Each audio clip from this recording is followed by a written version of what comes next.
এবার পেঁয়াজি তার আবার ঠোঙা 1000 টাকার নোটের মতো বাতিলের খাতায় চলে যাওয়া দুদিনের নেতা সম্পদের এত সাহস। জজবাব 24 বাংলার পর্দায় আপনাদের স্বাগত। আমি আপনাদের সঙ্গে রয়েছি তিতাস। এই মুহূর্তে আমার সঙ্গে যিনি রয়েছেন তার গল্প কথা কিন্তু সিনেমাকেও হার মানায়। যদিও এখন তিনি সিনেমার হিরো, কিন্তু সত্যি কথা বলতে গেলে তিনি জীবনেরও কিন্তু নায়ক। কারণ যে সংঘর্ষের মধ্যে দিয়ে তিনি আজকে সিনেমার জগতে উঠে এসেছেন, তা কিন্তু সেটা দিয়েই কিন্তু আরেকটা সিনেমা তৈরি করা যায়। এই মুহূর্তে আমার সঙ্গে রয়েছেন মৃন্ময় দাস, যাকে ইউটিউবাররা সিনে বাপ নামে সবচেয়ে বেশি চেনে, এবং তার প্রথম সিনেমা খাঁচা, সেটা কিন্তু ইতিমধ্যেই বিভিন্ন সিনেমা হলে প্রদর্শিত হচ্ছে, এবং তিনি কিন্তু সেরকম একটি সিনেমা হলে এই মুহূর্তে জলপাইগুড়িতে রয়েছেন, এবং তিনিও আমাদের সঙ্গেই রয়েছেন। তার কাছে একটু আমরা জেনে নেওয়ার চেষ্টা করব তার যে এই যে উত্থান, তার যে এই যে সিনেমার মতো যে তার জীবনের গল্প, সেটা ঠিক কিরকম ছিল। মৃন্ময়, আপনাকে জজবাব 24 বাংলার পর্দায় স্বাগত। Most welcome. আর এই যে আপনার জার্নিটা মিরাকেল দিয়ে শুরু, তারপর ইউটিউব, তারপর সিনেমা, এটা বোধহয় আপনার প্রথম সিনেমা। এই জার্নিটা নিয়ে যদি একটু ছোট করে বলেন। জার্নিটা আবারও বললাম, আপনাদের চোখের সামনেই হয়েছে। প্রথমে টেলিভিশন দিয়ে শুরু হয়েছে, তারপরে ইউটিউব চ্যানেল, তারপরে সিনেমা। মাঝখানে আপস অ্যান্ড ডাউন সবারই থাকে, এবং আমি এটাই বলতে চাই, যদি তোমার লক্ষ্য থাকে আর্টিস্ট হওয়ার বা অভিনয় করার, এমনও সময় আসে যখন মনে হয় না প্রফেশন চেঞ্জ করি, একটু ব্যবসা করি, এই করি, আনসার্টেন লাইফ। বাট আমার মাইন্ড স্থির ছিল যে মানে জন্মেছি বা আর্টিস্ট হয়ে আমার মনে হয়, এবং চিতায় 18 অব্দি আর্টিস্ট হয়েই থাকবো। ওই জন্য আমি সেকেন্ড অপশন কিছু ভাবিনি, এবং সেটা ভাবিনি বলে লেট হলো, বাট হলো, যেটা স্বপ্ন ছিল সেটা পূরণ হলো। বাকি তো সব আপনাদের সামনেই হয়েছে। একদম উত্তরবঙ্গের কুচবিহার থেকে টলিউড যাত্রা ঠিক কেমন ছিল?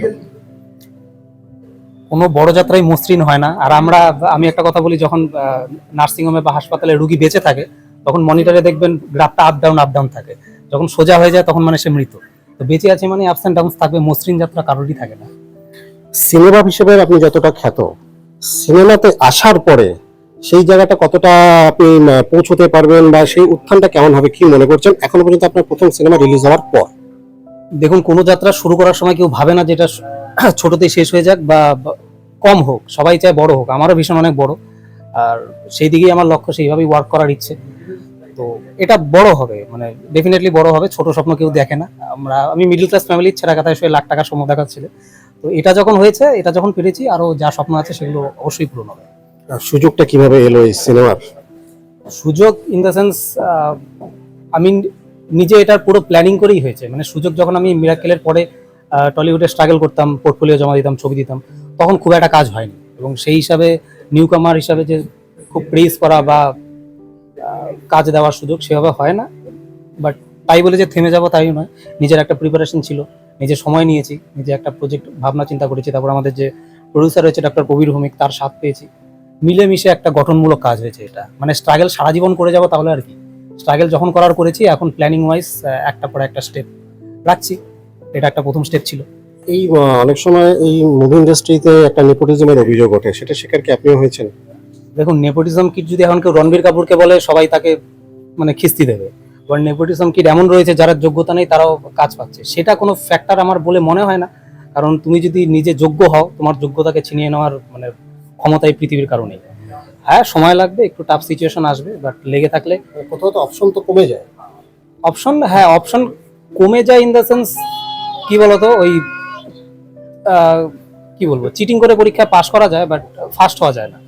তো তোমাকে যদি ফার্স্ট হতে হয়, তাহলে প্রপার সারা বছর খাটনি করতে হবে। এমন কোনো স্টুডেন্ট শুনবেন না যে চিটিং করে ফার্স্ট হয়ে গেছে।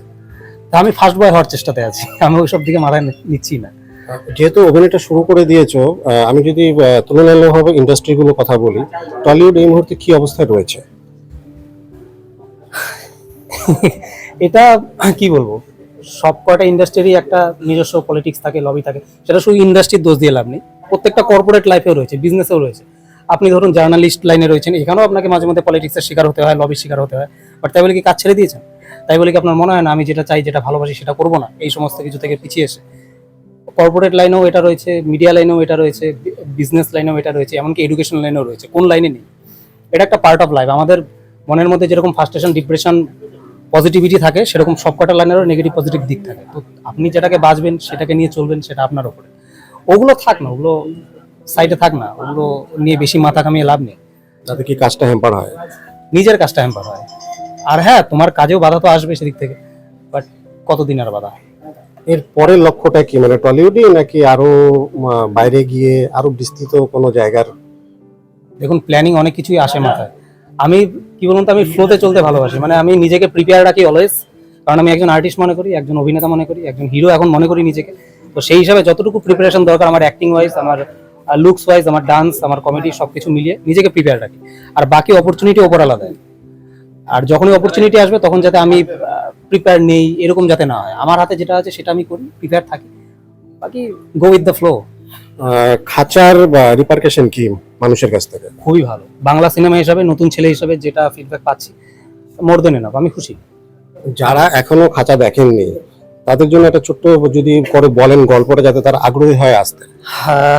পুরো গল্প তো বলবো না, এটা হিউম্যান ট্রাফিকিং এর উপরে গল্প। এটা সোসাইটির একটা বিগ ইস্যু, বাট আমরা প্রেজেন্ট করেছি লাইট ওয়েতে, কমার্শিয়াল ওয়েতে, কমেডি, নাচ, গান সবকিছু মিলিয়ে প্রেজেন্ট করেছি, বাট ইস্যুটা যথেষ্ট ভাইটাল। আপকামিং প্রজেক্ট কিছু? আপকামিং প্রজেক্ট ফাইনাল কিছু বলতে পারবো না, কারণ ফাইনাল কিছু হয়নি, বাট কথাবার্তা চলছে।